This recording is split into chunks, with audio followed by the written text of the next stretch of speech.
Hey,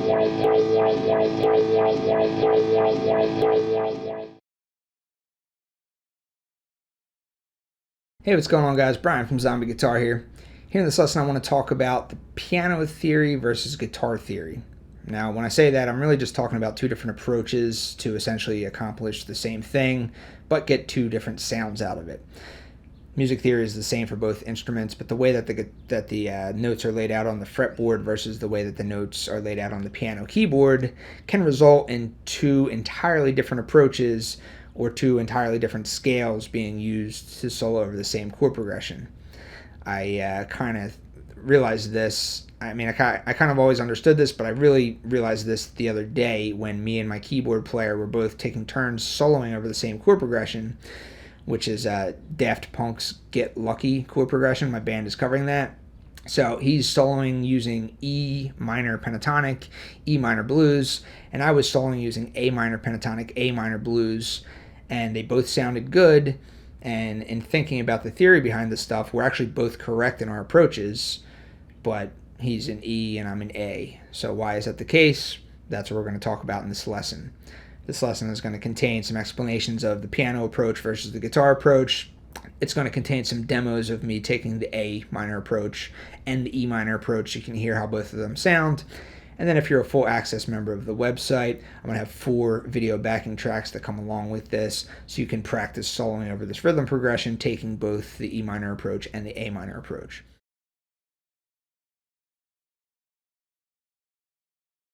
All right, so the progression at hand is it starts out on A minor. We're playing this one whole step lower than the original key of the song.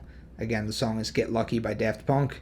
So we're playing it starting on the A minor. So it starts on an A minor chord. It then moves to a C major chord. It then moves to an E minor chord. It then moves to a D major chord. Okay, it sounds like this.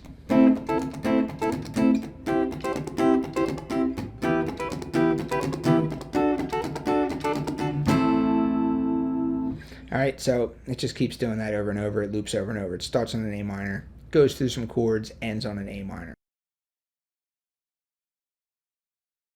Okay, so that's the progression that was being soloed over. And as I said, I was taking the A minor pentatonic approach, and he was taking the E minor pentatonic approach. And both of us were correct. We were both taking the correct approach, but why did he come up with something differently than I did? All right. So the first thing you want to understand is the pentatonic scale contains 5 notes. The pentatonic scale is an abbreviated scale of something else which contains more notes. All right. So the pentatonic scale can be a reduced version of the natural minor scale. The pentatonic scale can be a reduced version of the major scale. It can also be a reduced version of the Dorian scale, the Phrygian scale, the Mixolydian scale, and the Lydian scale.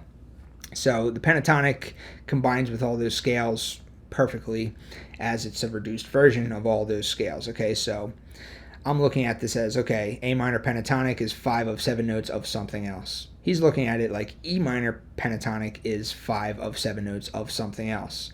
And that of something else is the reason that we both had a different approach. As a piano player, his of something else told him, okay, this is E minor stuff. My guitar player approach told me, okay, that of something else is A minor stuff. All right, so let's further investigate these 4 chords and see why this is the case. So the first chord is an A minor chord. The second chord is a C major chord. The next chord is an E minor chord. The next chord is a D major chord. All right, so you can look at your circle of fifths and look at your groupings of 6 chords. Anytime you see groupings of 6 chords together, you can always kind of determine, okay, that's the key. So I'm thinking, okay, this is the key of A minor. A minor is part of this key signature.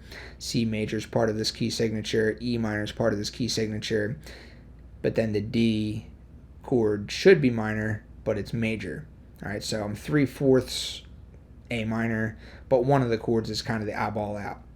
So if you look at my lesson of understanding modal chord progressions, what we have learned in that lesson was anytime you have a minor 1 chord, which in this case is A minor, and then you have a major 4 chord, so the 4 chord within the key of A minor, a 4th above A is the note D, so D would be the 4 chord. Anytime you have a minor 1 chord and a major 4 chord, that combination, that characteristic chord combination, is telling you that it's Dorian. All right, so the A minor pentatonic scale is a reduced version of the A Dorian mode. So that's my approach. That's how I came up with the A minor stuff. I'm looking at it like, okay, A minor pentatonic is a reduced version of something else, and that's something else that I came up with after further analyzing the chords.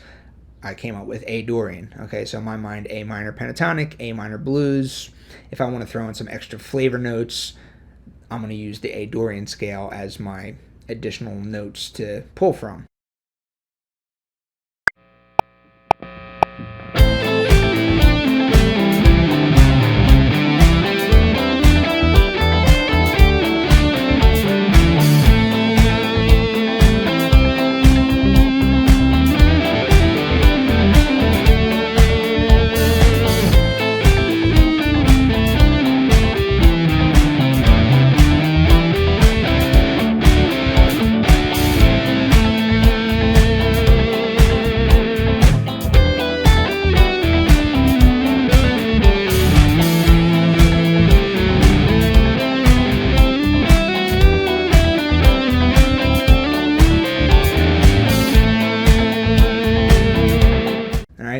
So what he came up with was he's looking at it like, okay, A minor, C major, E minor, and then D major.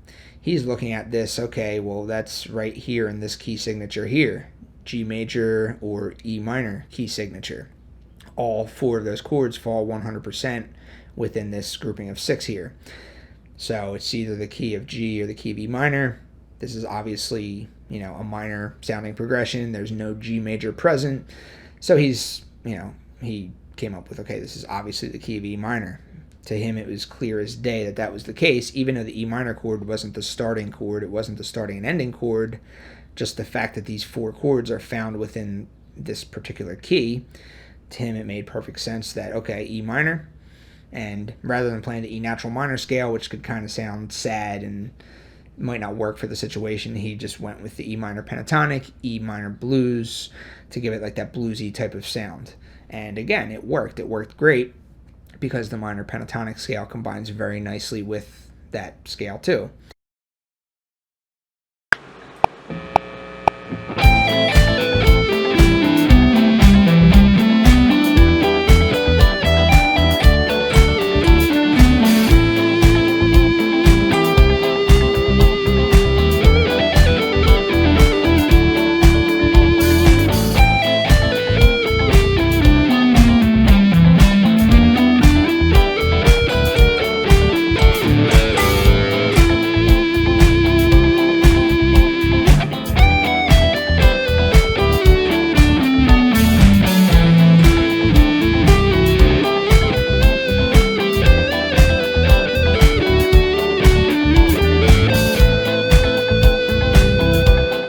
So I'm over here soloing in A, he's over there soloing in E.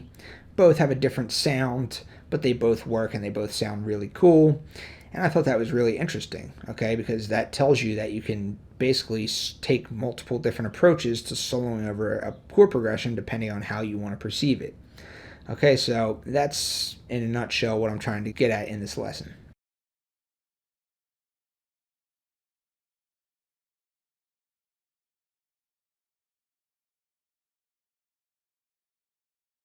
All right, so the fundamental difference between the way guitar players learn music theory and the way piano players learn music theory is guitar players kind of don't really learn notes unless you're really getting into theory and learning, reading music and stuff like that and getting like traditional, like classical lessons maybe, or going to some kind of jazz school. You're not really learning the notes because everything is super easy in the fact that it's just movable shapes and patterns. So if you know that something's in the key of A, and you want to play your A minor pentatonic scale, you know that pattern. If you want to play that same exact thing but transpose it to the key of B, the pattern is going to be exactly the same.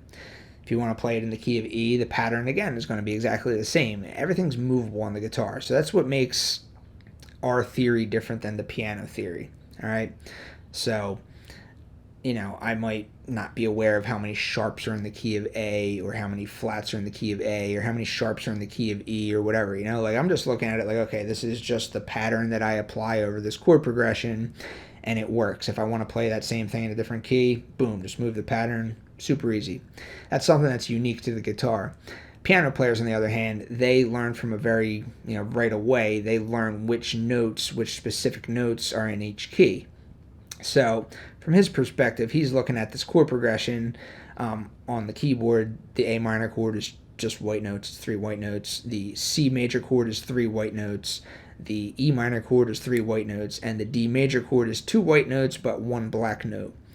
So he's like, okay, well, this is all white notes, but it has 1 black note. That 1 black note is an F sharp.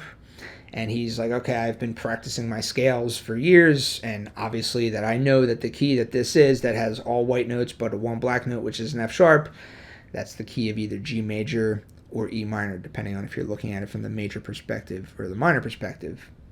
And we're going with the E minor in this case. So he's looking at it like, okay, this is obviously E minor because that's the only key signature that has 1 black note, which is F sharp. And instead of playing the full E natural minor scale, he's reducing to E minor pentatonic, and then E blues, adding in that blue note to make it sound bluesy. And I'm looking at it like, okay, well, I'm around here in the 5th fret region. The first note starts on the 5th fret. The second chord starts on the 8th fret. The next chord starts on the 7th fret, rooted on the A string. The next chord starts on the 5th fret, rooted on the A string. So I'm like, okay, the pattern that works best for this is this pattern right here. All right, so I'm A minor. All right, I see that pattern. I'm not really thinking about what notes are in it.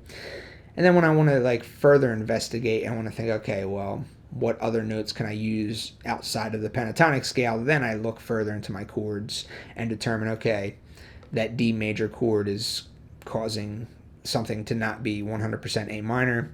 And that's how I came up with my Dorian approach. So again, we're both right. He's playing E and I'm playing A, and both of us are right. So that's the cool thing about learning music theory on both instruments. I really recommend, if you don't play piano, at least mess around with it, because it really opens up your mind in many different ways. All right, so that's the fundamental difference between the two instruments. So hopefully I didn't ramble too much with this lesson. Hopefully you were able to learn something. Hopefully you're able to learn that you can take multiple approaches to soloing over the same chord progression depending on your perspective. And again, if you're a full access member of the website, this will have 4 video backing tracks that comes with this lesson to allow you to practice both the A minor approach and the E minor approach. All right, so thanks for watching. I'll see you next time.